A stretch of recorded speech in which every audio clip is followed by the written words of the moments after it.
How's it going, everybody? Welcome back to the channel. My name is Zach Hicks, your resident film nerd of HorseshoeHuddle.com, and of course, your favorite co-host over at the Locked On Colts podcast. We are back with yet another video here for the channel, and today we're going to be talking about Tyler Warren's big 99-yard performance against the Atlanta Falcons. He's still searching out that first 100-yard game, but with the way that he's playing this year, I'm sure he's going to get it at some point.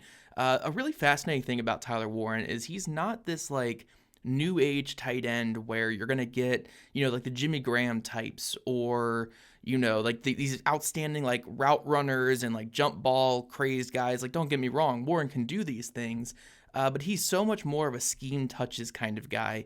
And a lot of where he finds success in this Colts offense is, one, due to the window dressing that the Colts do with Jonathan Taylor in the backfield, but also in Warren's ability to catch the ball in space, transition into a runner, create after the catch, and a lot of his timing on how he gets to where he needs to be in this Colts offense. So really fascinating weapon for this Colts team, but it doesn't take away from just how great he has been in this Colts offense. So we're going to dive into how he was able to hit his 99 yards in this game against the Falcons, and also dive into one of his most important plays of the year to end this game as well, which helped the Colts put this game away and get that win in Germany. So let's dive into this first clip here. First reception that Warren gets, Colts are in 13 personnel. We got one tight end here at fullback, one here in line, and then we got Warren's going to motion in line right here.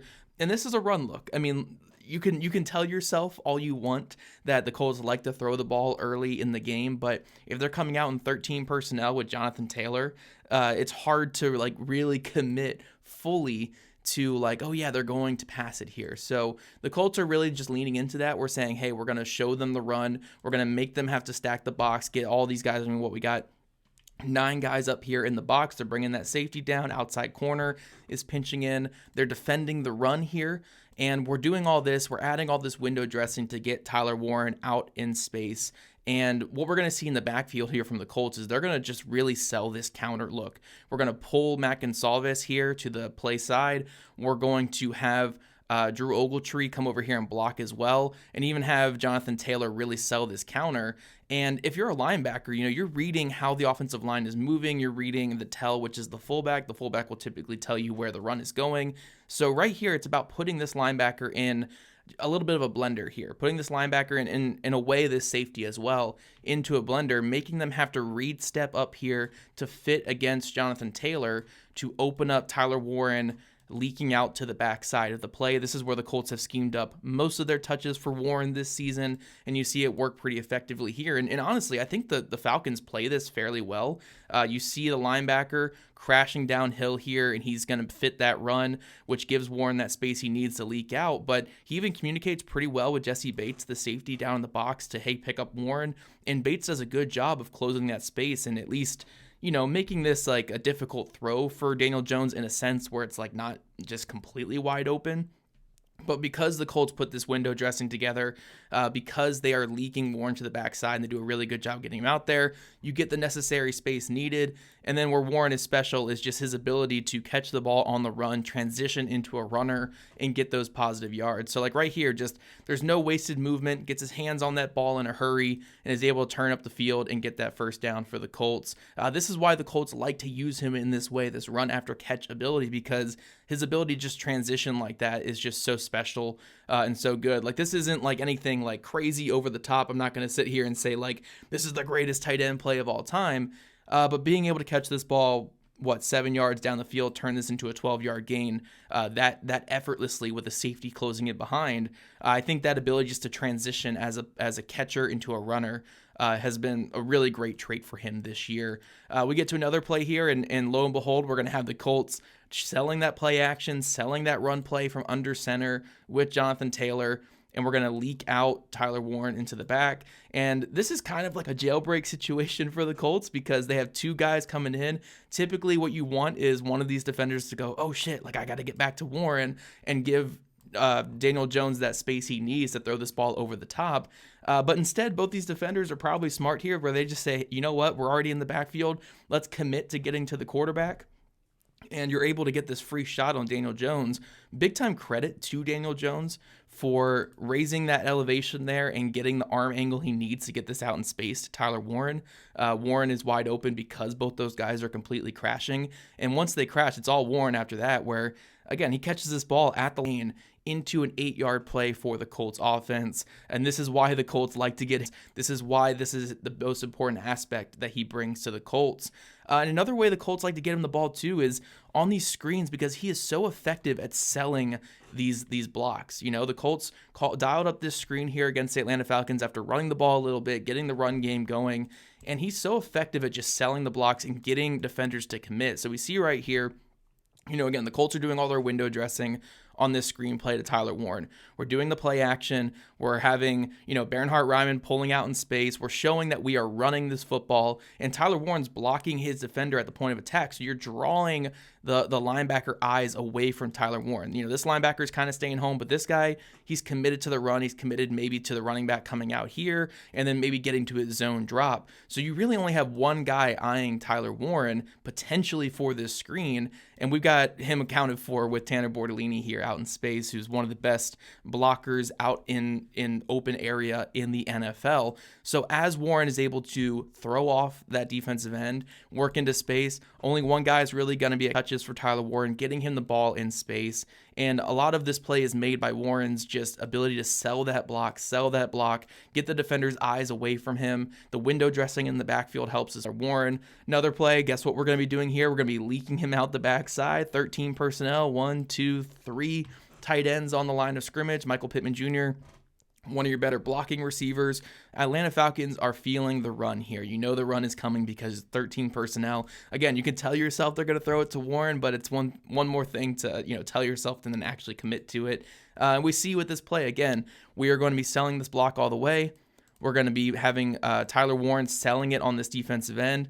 Does a really good job flashing the hands and then pulling off, which gets this outside defender here crashing inside because he, you know, thinks there's gonna be a cutback lane for Jonathan Taylor. Sees this tight end climbing to the second level. Sees that Tyler Warren was committed there, so his eyes come off of Warren for the Colts offense. So that was kind of the day that Tyler Warren was having going into the last drive of the fourth quarter and then obviously into the overtime period. And it was a really effective and solid day. You know, like he was just doing his typical thing, blocking well in the ground game, selling the blocks and getting out in space and creating after the catch like he does. But really where he turned it on, and, you know, you don't want to use the hyperbole of saying he like saved the Colts season, but saved this Colts game in a lot of ways, was how he played on this last drive and then into the overtime period. So the Colts are going empty here on 4th and 2, the biggest fourth down of the season, one of the most important plays of the game, obviously, because if he doesn't make this play, the game is over. And when you are reading empty, there's 3 receivers that you're reading are 1, 2, and 3. You're not really worried about the outside guys in empty because just getting the ball out there, especially when they're showing pressure, isn't really realistic as a quarterback. So a lot of your focus here is on weak side 2, strong side 3, and then maybe strong side 2 as a quarterback. So Jones really has the option of, again, we're going to set to the right and throw it to Michael Pittman Jr. here with his matchup, or we're going to set to the left and really see what these two guys are doing. And on this side of the field, the Colts have Josh Downs and Tyler Warren just running this slant-flat combo. Slant here from Josh Downs, and then Tyler Warren's just going to come underneath. And Daniel Jones is really reading this defender here. If this defender is up on Josh Downs and carrying there, we're going to throw this back shoulder to Warren. Warren's going to fall forward because even if this corner is sitting right here, he's not making a play on Tyler Warren on that flat. And I think, again, Atlanta plays this pretty well. This guy sells that he is pressing and staying with Josh Downs, which gets Daniel Jones to commit to this throw to Tyler Warren. So I don't think Jones is making like the wrong decision here. But when 33 has the wherewithal to pull off of Josh Downs because he's passing that off to the dropping linebacker and come on Tyler Warren, this should be a disaster for the Colts. This is the last thing you want. Daniel Jones does do a really good job of seeing that the last second and kind of giving Warren a chance by throwing this high and outside. But this honestly could have been a pick. This could have been a disaster. When you have this kind of leverage from a defender versus where the ball is coming, eyes on the quarterback, he's breaking on the ball. This should have been a disaster for the Colts. It should have been game over. Colts are going into the bye week at 7-3 on a 2-game losing streak.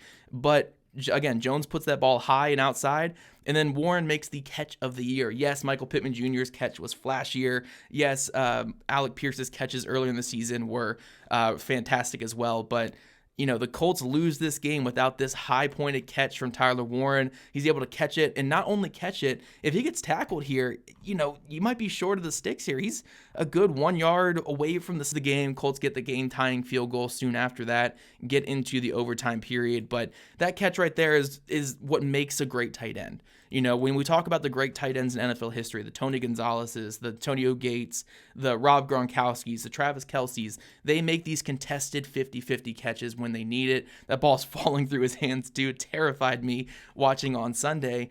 But this is why you have a great tight end. This is why you have a tight end to make these type of plays. Sometimes you need your quarterback to be bailed out a little bit. And that's what Tyler Warren did on this play. I think this was a good throw by Jones, again, to adjust mid-read like he did. But Tyler Warren makes the play of the day, maybe the play of the year, saves this game for the Colts. Colts are able to get into the overtime period. And then we talk about, Jones, who I wasn't really trying to rag on him there, but he didn't have his best day. He had a couple bad reads in this game. But this play was probably the best throw of the day for Daniel Jones, and it's about getting Tyler Warren on this vertical plane. We're going to just run this sail concept out of 12 personnel. Warren's going to find that space there. We're going to have Ashton Dulin just clearing out, and this is all about just trying to see where we're going to read the leverage of this corner here. If this corner opens his hips to run with Ashton Dulin, we're going to have that aggressive throw to Tyler Warren. I will say this, though. Jones has more guts than I do, because after the game that he was having where, there were some turnovers, there were some issues, there were some misses, it's very easy just to dump this down to Jonathan Taylor, move that ball forward, and then give it to Taylor to run the game away. But this is an aggressive throw. The corner does open his hips like you want to see, but he throws his out in space here to Tyler Warren. Warren's able to go up and make just a fantastic tight end catch on the move and get that big time gain. His last catch of the day, which set up the Colts game-winning touchdown. But fantastic job by tight end and quarterback. An even better over-the-shoulder Willie Mays-esque catch from Tyler Warren down the sideline. But then even Tyler Warren, again, we're talking about the impact that he brings this Colts team. Colts are running this game away. They could have kicked a field goal to win it, but, you still want to get that touchdown to not leave anything to chance. And, they dial up this fullback, this run with the fullback leading the way, a little bit of a counter run here where Warren starts left and comes back to the right. And when he gets to the second level, the Colts have this 2-on-2 situation developing here. Warren's going to take the outermost defender and just drive him out of the picture, which gives Jonathan Taylor, the best running back in football, a two-way go against a safety crashing inside. You could put the best safety in. You could put Ronnie Lott. You could put Bob Sanders, whoever it is there. I'll take my chances with Jonathan Taylor converting in this situation on a two-way go. And what we see is he's able to do that. He's able to fake the jab to the outside, come back inside, and get that touchdown. But Tyler Warren's doing his best impersonation of Michael Orr on the blind side here, driving the defender and everything the Colts needed this season. And if there's anything more evident than that, it's this catch here on fourth down. He's been phenomenal, and the Colts offense is so much better with this type of playmaker in their system.